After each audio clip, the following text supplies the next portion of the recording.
Hello, and welcome to Core English. This is Level 3. Lesson 3. Position and emphasis. Adverbs in sentences. In the last lesson, we learned that adverbs describe actions. They tell us things like how, when, or where something happens. For example, she runs quickly. And more examples. They arrived yesterday. The children played outside. But in English, adverbs can move to different positions in a sentence.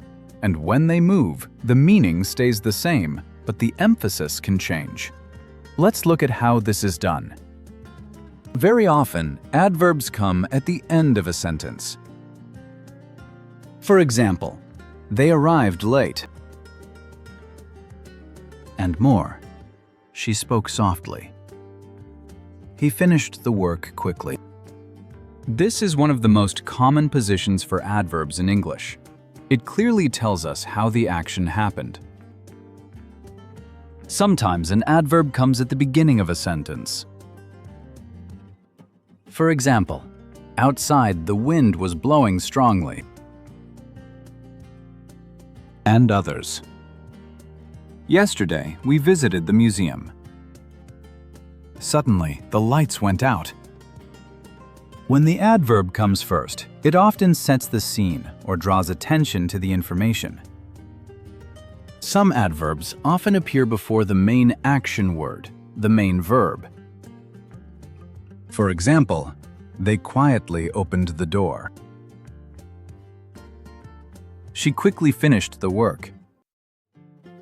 He carefully checked the results. Here, the adverb sits between who or what the sentence is about, the subject, and the verb. This placement often sounds natural in spoken English. In many cases, moving the adverb does not change the basic meaning. Compare these sentences. She quickly finished the work. She finished the work quickly.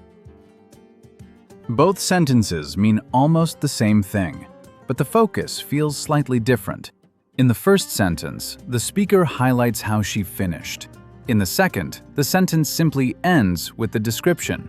English often allows this flexibility. Adverbs cannot go just anywhere in a sentence. Some positions are natural, and others sound incorrect. For example, she finished quickly the work. This sounds unnatural in English, even though the meaning is clear. So, learning typical adverb positions helps your English sound more natural. Remember, adverbs can appear at the beginning of a sentence, at the end of a sentence, or before the main verb. Moving an adverb often changes the emphasis, but not the basic meaning. In the next video, we'll look at further ways to introduce information into sentences. Now, download the practice sheet for this lesson from our website and do those drills and this lesson's video drills. Practice is the best way to make this feel natural. And don't forget to like this video and please subscribe to our YouTube channel.